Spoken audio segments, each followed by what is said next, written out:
lisons Colossiens, si vous le voulez bien, au chapitre 1er, les versets 3 à 8. Colossiens, n'oublions pas, nous venons à l'église, nous prenons notre Bible, c'est la parole de Dieu, on ouvre la Bible ensemble. Colossiens, chapitre 1er, à partir du verset 3. Colossiens 1, 3. Nous remercions Dieu, le Père de notre Seigneur Jésus-Christ, et nous ne cessons de prier pour vous, donc les chrétiens de l'église de Colosse, ayant été informés de votre foi en Jésus-Christ et de votre amour pour tous les chrétiens, à cause de l'espérance qui vous est réservée dans les cieux, et que la parole de la vérité, la parole de l'Évangile, vous a précédemment fait connaître.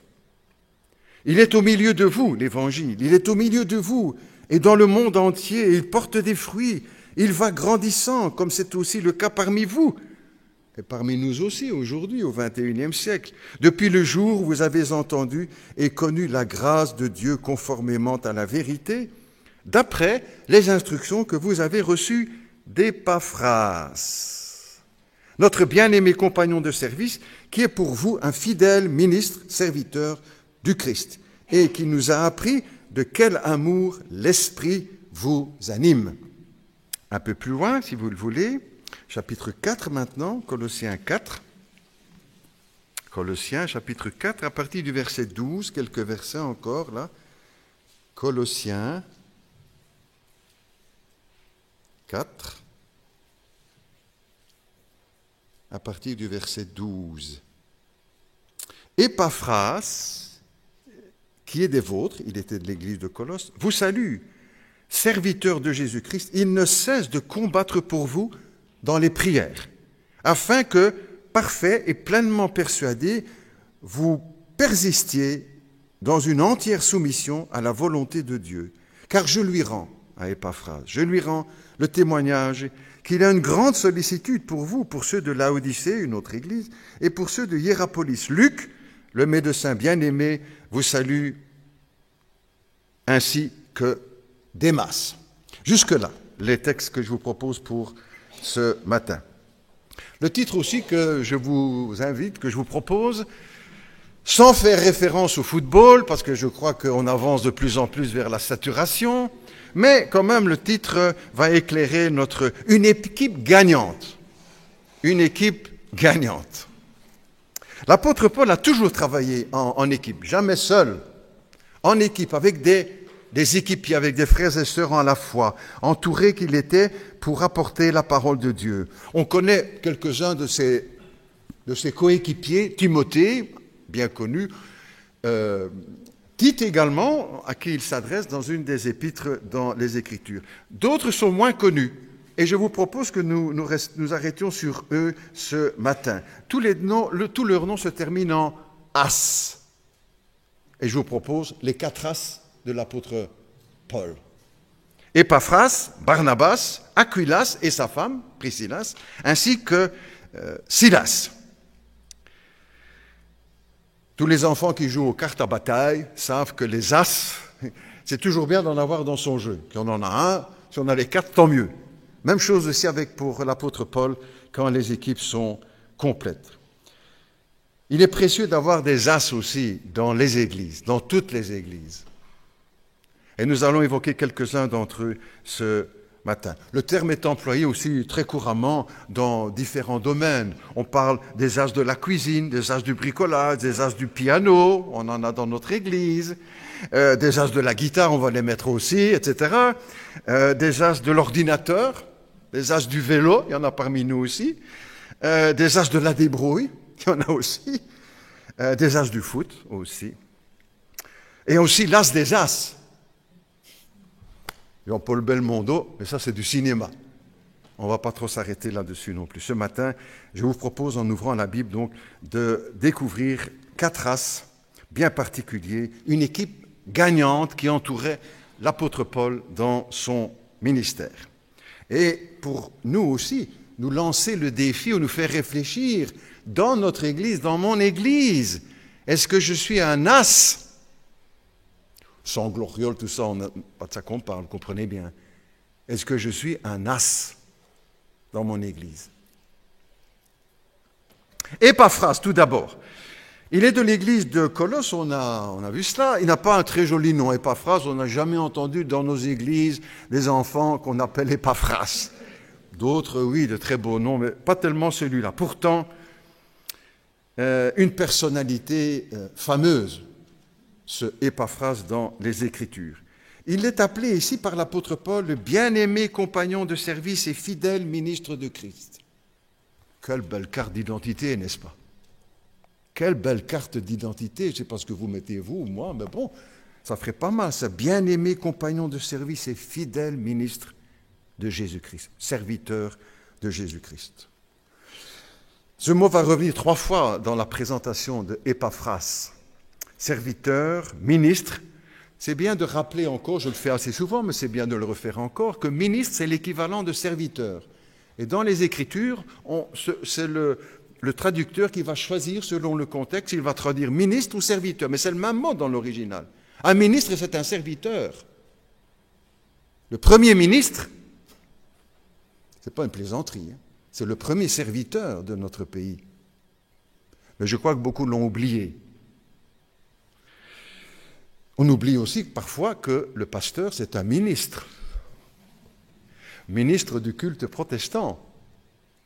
On pourrait mettre peut-être à la façade, dans la maison, Philippe Hubinon, pasteur, ministre du culte protestant. Je ne mettrai pas, vous inquiétez pas, n'est-ce pas? Je retiens surtout l'autre sens, serviteur. Et tous les pasteurs, tous ceux qui se forment dans les instituts bibliques ou facultés de théologie, doivent savoir que s'ils choisissent le ministère pastoral, ça veut dire un ministère de service. Le pasteur, ce n'est pas un directeur, c'est un serviteur. Il est au service du Seigneur et il est au service de l'Église. Malheur à celui qui ne l'a pas compris quand il entre dans le ministère, dans le service. Jésus lui-même nous a montré en quelque sorte l'exemple en disant « Je ne suis pas venu pour être servi, mais pour servir », a dit Jésus. Lui qui aurait eu tous les droits de se faire servir. Il dit « Je ne viens pas pour ça. Je suis venu pour servir et donner ma vie en rançon pour le grand nombre. » Épaphras a compris le message. Il est serviteur du Seigneur. Et pas seulement sur le papier, mais dans la réalité, dans le concret. Voilà ce que tout chrétien devrait comprendre, n'est-ce pas? Que nous sommes tous, toutes, chrétiens et chrétiennes, serviteurs de Jésus-Christ.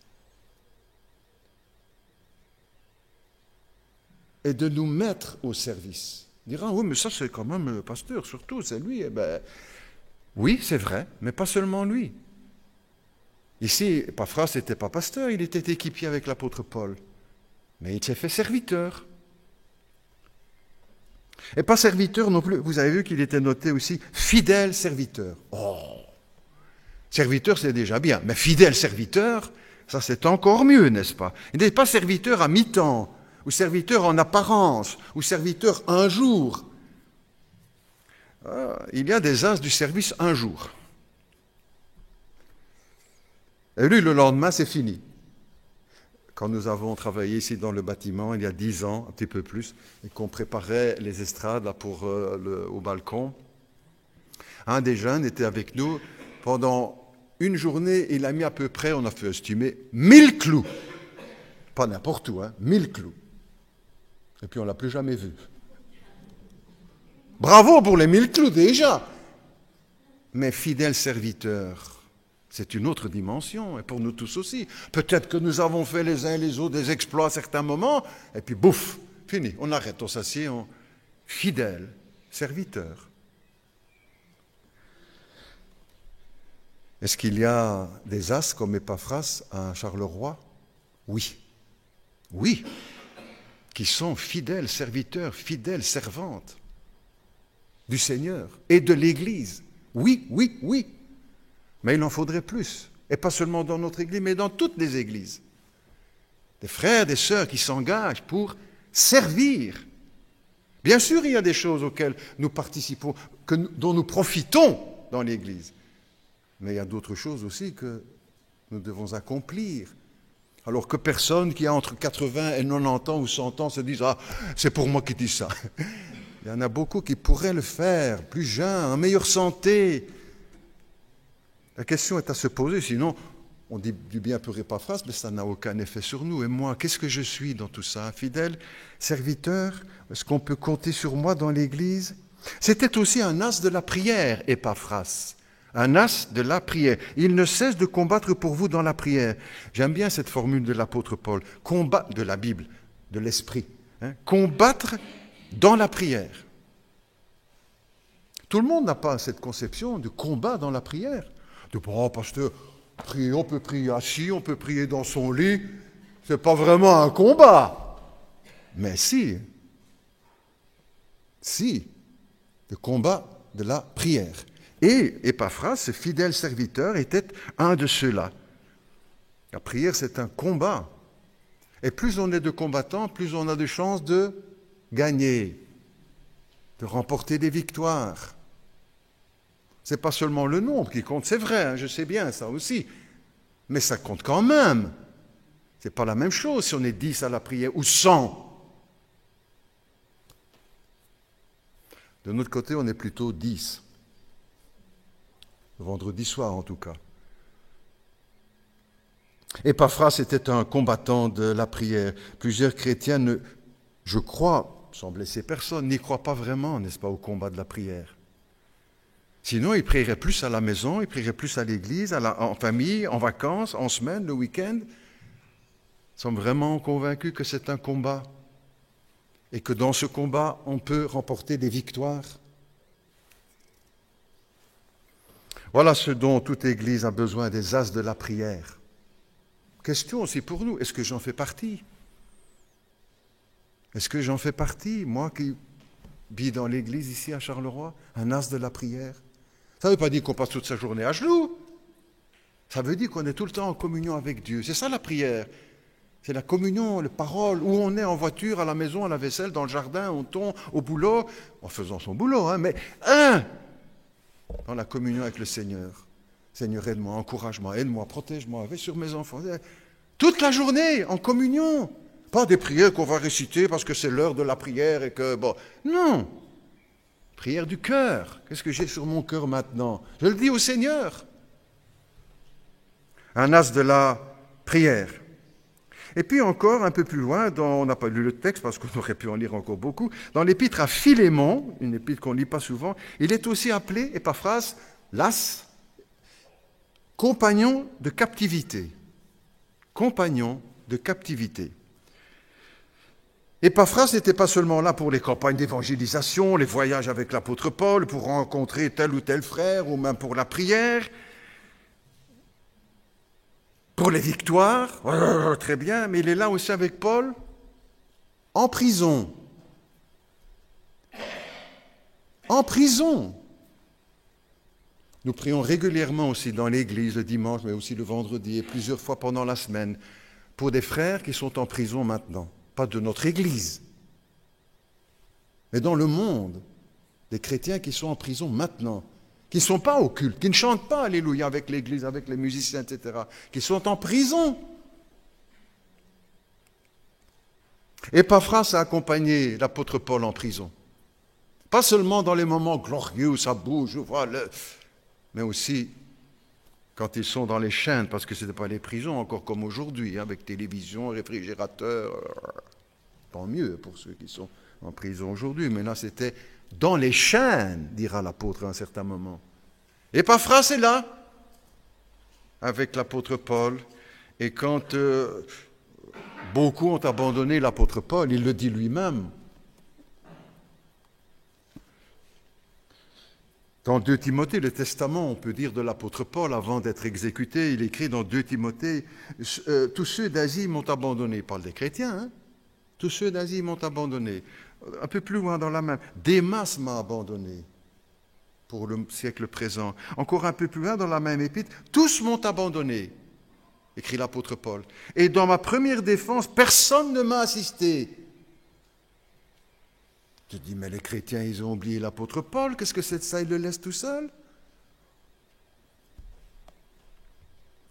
Tous sauf un, Épaphras, qui va être avec lui en prison, avec l'apôtre Paul.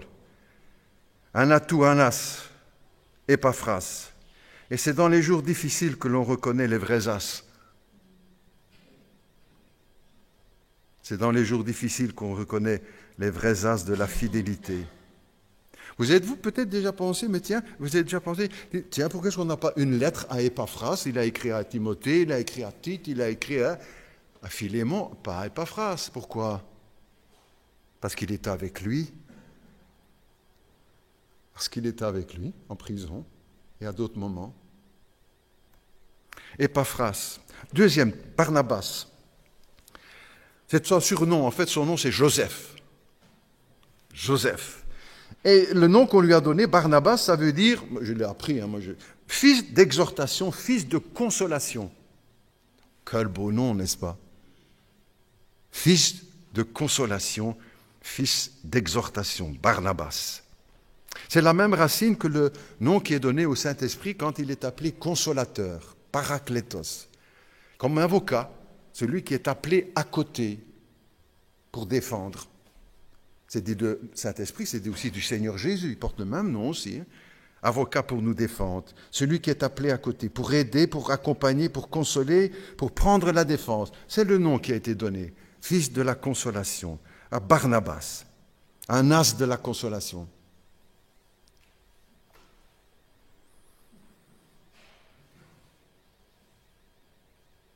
Il sait trouver les bons mots pour consoler. Il sait prendre du temps pour aller consoler ceux qui sont malades, ou à l'hôpital, ou retenus à la maison, ou rétrogrades. Il a la bonne attitude. Vous savez, dans l'Église, je sais qu'il y a des frères et sœurs qui sont vraiment comme Barnabas, qui savent apporter une parole de consolation quand ils vont rendre visite. Ce n'est pas eux qui parlent tout le temps pour... Non, ils écoutent. Et ils apportent au moment la bonne parole de consolation qui va apaiser, qui va... Il y en a dans l'Église, vous savez. Je ne connais peut-être pas tous, mais il y en a qui sont vraiment peut-être meilleurs que moi, je le dis sans, pour consoler, pour savoir trouver les bons mots. Les pasteurs ne savent pas nécessairement tout faire. Hein. Il y en a qui font les choses mieux qu'eux à certains moments, même pour certains domaines. Heureusement, parole de consolation. Un as de la consolation. Ah, il y en a qui aimeraient bien être des as du miracle. Des as de ceci, des as de cela. As de la consolation, c'est pas tellement... Si. Il y a tellement... Je suppose, n'est-ce pas, je peux deviner que nous tous ici, et je fais partie aussi, qu'à certains moments, peut-être encore aujourd'hui, maintenant, nous avons besoin d'une parole de consolation. Parce que tous, nous avons des combats, des luttes, des tristesses, des déceptions, des trahisons auxquelles il faut faire face. Et qu'une parole de consolation fait tellement de bien quand l'âme est abattue. Barnabas, l'as de la consolation, mais aussi l'as de la générosité. Il sait partager, il sait donner, il sait offrir. Dans le livre des Actes, au chapitre 4, il nous est dit qu'il vendit un champ, Barnabas vendit un champ qu'il possédait, et il apporta l'argent et le déposa aux pieds des apôtres. Il a voulu de son vivant déjà offrir ce que le Seigneur lui avait accordé. Il n'était pas obligé de vendre, le texte le dit dans la Bible. Il n'était pas obligé de vendre. Il pouvait garder le terrain pour lui. Il n'était pas obligé de donner l'argent. Il pouvait garder l'argent pour lui. La Bible dit, hein. Il n'était pas obligé de donner tout, il pouvait garder une partie. La Bible dit clairement. Mais il a choisi de donner, de partager de son vivant. Il y en a dans l'Église aussi, n'est-ce pas, dans cette Église, et peut-être aussi dans d'autres Églises, qui ont voulu être généreux de leur vivant pour voir une part de ce qu'ils ont offert au Seigneur ou à l'Église. Et aujourd'hui, beaucoup d'entre nous, nous en profitons. Ils ont été, comme dans ce texte, Barnabas, un as de la générosité. Béni soit Dieu, parce que dans toutes les églises du monde, n'est-ce pas, il y a des Barnabas, des as de la générosité. Ah, on n'en fait pas publicité, non, mais ça vaut la peine de se poser la question. Nous voulons être un as de quoi? Un as de la générosité, c'est pas mal non plus, vous savez. Et beaucoup d'églises souffrent parce qu'il en manque de ces as de la générosité.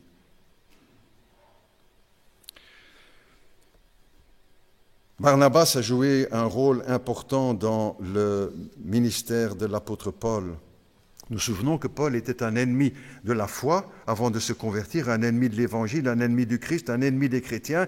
Il dira lui-même qu'il fulminait de colère contre les chrétiens avant de se convertir, qu'il les pourchassait, qu'il les emprisonnait. Quand on les mettait à mort, je joignais mon suffrage à... Et il était d'accord, l'apôtre Paul, avant sa conversion, sur la persécution des chrétiens. C'était un fanatique religieux. Et puis, à Jérusalem, il répandait la terreur parmi les chrétiens, en les persécutant, en les emprisonnant. Et le texte dit aussi, il respirait le meurtre contre les chrétiens. Paul, oui, avant sa conversion. Ah, c'était pas un ange, hein? Et puis sur le chemin de Damas, où il va encore pour persécuter des chrétiens, Damas en Syrie, c'est vraiment d'actualité, sur le chemin de Damas, il rencontre le Seigneur. C'est sa conversion, bouleversement dans sa vie, comme dans la vie de tous ceux qui rencontrent le Christ. Même si ce n'est pas dans les mêmes circonstances ou de la même manière que l'apôtre Paul. La rencontre avec le Seigneur, avec le Christ vivant, ça change les vies. C'est ça aussi la force du christianisme. De votre foi, de notre foi, c'est qu'elle change les vies. Il va changer complètement, se tourner vers Jésus-Christ, c'est sa conversion, c'est le bouleversement total. Il va perdre la vue pendant 3 jours à la suite de la vision qu'il a eue. Tout de suite après, il se fait baptiser. Il va tout de suite aussi prêcher le Christ à Damas, là où il était, pour aller persécuter les chrétiens. Et quand il revient à Jérusalem, personne ne veut croire à sa conversion. Il a tellement fait de mal, de persécution, personne ne veut croire qu'il est changé, qu'il est devenu chrétien. Personne ne veut croire que le lion est devenu un mouton. Et avant, lui qui était persécuteur, il va devenir persécuté par beaucoup. Verset dans la Bible, au acte 9, il est dit « Tous les chrétiens le craignaient, ne le croyant pas qu'il était devenu disciple de Jésus-Christ. » Tous, à Jérusalem, le craignaient, sauf un, Barnabas, le fils de consolation, le fils de la conciliation. Barnabas va venir le chercher, il va l'amener à Jérusalem devant les apôtres, il va raconter sa conversion, comment il a vu le Seigneur et comment à Damas il a prêché l'évangile. Lui, Barnabas, va désamorcer la bombe avec l'apôtre Paul. Il va être le médiateur, il va être le pacificateur. Que c'est précieux, n'est-ce pas, des chrétiens et des chrétiennes de cette trempe-là.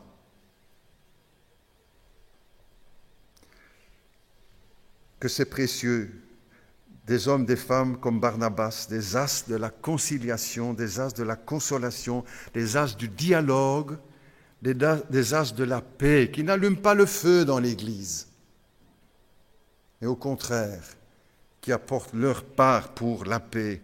Et aussi plus encore, toujours sur Barnabas, dans le livre des Actes, au chapitre 11, il est appelé « homme de bien, plein de Saint-Esprit et de foi ». Vous savez, sur des produits de cuisine qu'on vend, machine à laver, etc., on met le système d'économie, là, plus. Donc, économie maximum. Eh bien là aussi, plus, pour Barnabas. Et pour nous, qu'est-ce qu'on met? Plus. Ça vaut la peine de se poser la question. Troisième as, Aquilas. Et sa femme, Priscille. Dans Acte 18, il est question d'eux. Les deux ensemble sont cités. Et je le fais aussi ce matin. Parce que souvent, si pas toujours, l'épouse participe aussi à l'engagement de son mari. Et si madame dit non, tu ne vas pas là-bas ou là-bas, tu iras tondre les pelouses. Ben. Si madame dit non, tu n'iras pas à telle réunion, tu vas faire les courses avec moi. Ou si madame dit non, aujourd'hui c'est le week-end, tu restes à la maison. Ou encore si madame dit non, c'est mon anniversaire, donc... ou encore non, parce qu'il faut nettoyer la cave et j'ai besoin de... etc., etc. Si madame ne collabore pas au ministère de son mari, ça bloque. Ici, Priscille est avec son mari, Aquilas. Elle pourrait faire partie des as au féminin. Il y en a aussi. Il n'y a pas que des as au masculin, chères sœurs. Heureusement. Il a un métier, il est faiseur de tentes comme l'apôtre Paul, et ils vont travailler à l'implantation de l'église de Corinthe, Aquilas et sa femme. Ils vont rester là pendant 1 an et 6 mois, on l'a vu, 1 an et demi. Ils travaillent. Le travail n'est pas très facile, il est très difficile au contraire. Vous savez, il y a quelque chose qui est faux dans nos raisonnements quand on dit « Ah, on fait quelque chose pour le Seigneur, donc tout va aller bien. Tout va aller sur des roulettes parce qu'on fait pour le Seigneur. » Ah non, hein? Vous ne trouverez jamais ça dans la Bible. Jamais. Jamais. Même quand on œuvre pour le Seigneur, on rencontre des difficultés, des obstacles, des peines, des chagrins, des combats, des luttes, des déceptions, des trahisons. Il va, puisque le travail est difficile, le Seigneur dira à l'apôtre Paul, « Ne crains pas, mais parle, ne te tais pas, car je suis avec toi. Personne ne mettra la main sur toi pour te faire du mal. Parle, car j'ai un peuple nombreux dans cette ville. » Avec l'apôtre Paul, Aquila va aussi implanter l'église d'Éphèse, l'église de Corinthe. L'église Corinthe et l'église d'Éphèse. Et ils font la connaissance avec Apollos, qui était éloquent et versé dans les Écritures, instruit et fervent d'esprit. Mais il y a certaines choses de la doctrine qu'Apollos ne comprend pas bien, qui ne sont pas claires. On est tout au début de l'Église, donc les choses se mettent en place. Hein. On n'a pas eu tout de suite la sainte doctrine. Donc ils vont, Aquilas et sa femme, Priscilla, vont le prendre chez eux.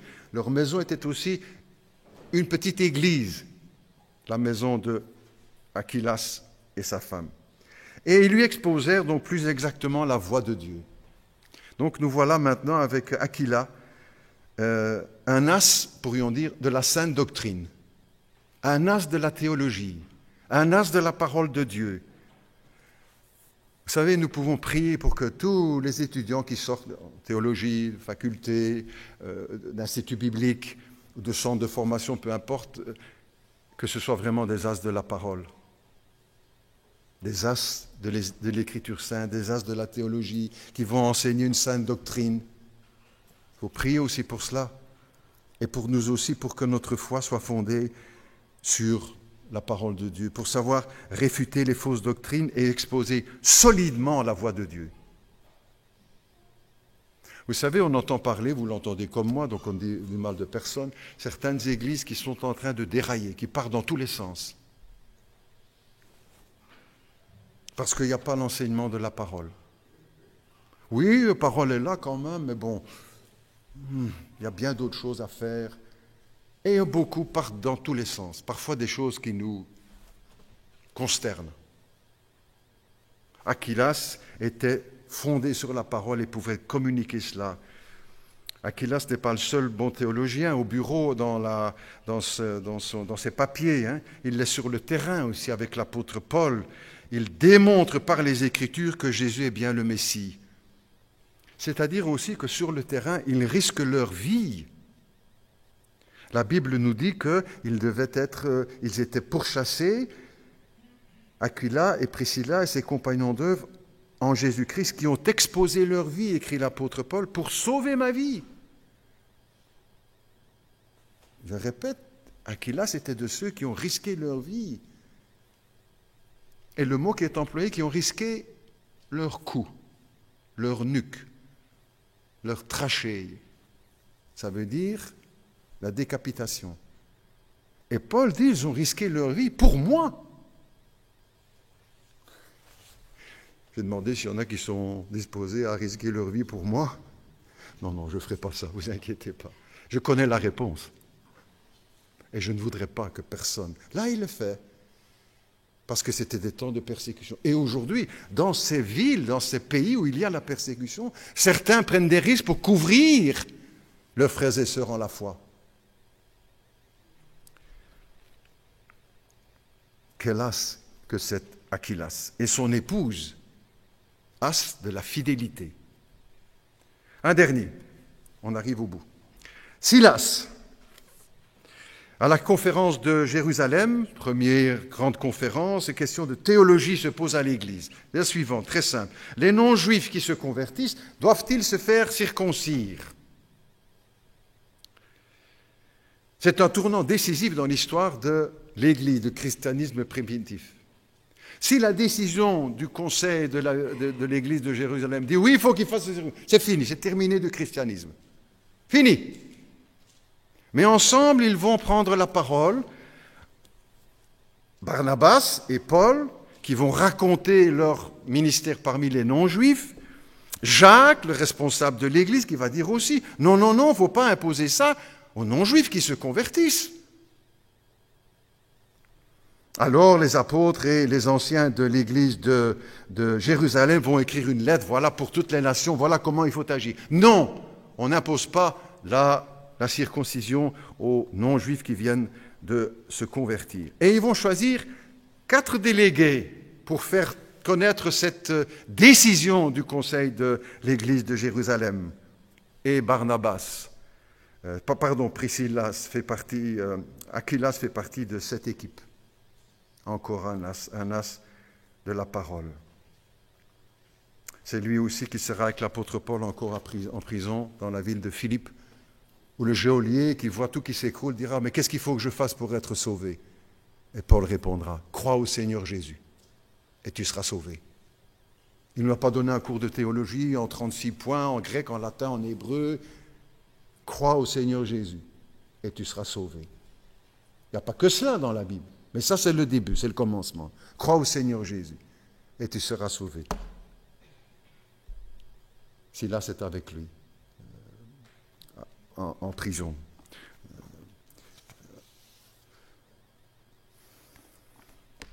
Où sont les as? Je termine. Où sont les as? Je ne vais pas demander qu'on lève la main, c'est aussi dans notre cœur. Et moi, je me pose aussi les mêmes questions, vous savez. Pas seulement en donnant la prédication, mais en préparant. Où sont les as de la prière? Qui devant le Seigneur a dit, ça c'est un objectif, un as de la prière, un as du service. Pas pour la prière, il y en a, des as de la prière, je sais, je crois bien, ou des as du service, il y en a. Mais peut-être d'autres qui doivent se dire, mais moi je dois aussi me mettre à servir mon Église, mon Seigneur. Où sont les as de la consolation, masculin, féminin, qui ont cette parole qui peut encourager, qui peut consoler quelqu'un qui est malade, quelqu'un qui est découragé, quelqu'un qui est dans le deuil, les as de la consolation. On a besoin, vous savez, dans les églises. Tu diras, le pasteur va tout faire. Non. Encore où sont les as de la Bible, qui connaissent vraiment les Écritures, qui peuvent expliquer pourquoi ci, pourquoi pas ça, pourquoi comme ci, pas comme ça. Les as de la Bible, des as de la générosité, des as de la proclamation de l'Évangile. Il y en a, certainement parmi nous. Même si je ne connais pas tout, je ne vais pas faire des listes, ce n'est pas mon rôle. Mais mon rôle, c'est de lancer l'invitation à chacun, de dire « et toi, et toi, et toi, et toi, et toi ». Prions ensemble. Notre Dieu, notre Père, merci pour ta parole, parce que c'est elle qui nous lance les défis aussi. Parce que la vie chrétienne est une vie de défis et pas une vie de sommeil, de somnolence, en restant dans notre zone de confort. Au contraire, c'est un champ de bataille. Merci Seigneur de parler à nos cœurs, à chacun, par ton esprit. Et Seigneur, je prie pour qu'il y en ait parmi nous ce matin qui soient accrochés par ce que nous avons dit et qui veulent être, qui souhaitent être, non pas seulement un as du ballon dans le club de foot où ils sont, ou bien un as de la pétanque, mais vraiment un as pour Jésus-Christ, de la prière, du service, qui vont commencer tout jeunes, un as de la consolation, un as de la Bible, un as de la générosité, un as de la proclamation, un as de l'Évangile, un as de la foi. Père Céleste, que plusieurs puissent, non pas seulement se sentir concernés, déjà très bien, mais puissent répondre aujourd'hui. Ça, Seigneur, je suis prêt. Je ne sais pas ce que tu as préparé pour moi, je ne sais même pas bien ce qui est en moi. Pourquoi je pourrais être un as, mais toi tu le sais, je suis prêt. Tu peux juste dire ça dans ta prière, dans ton cœur. Seigneur, je suis prêt.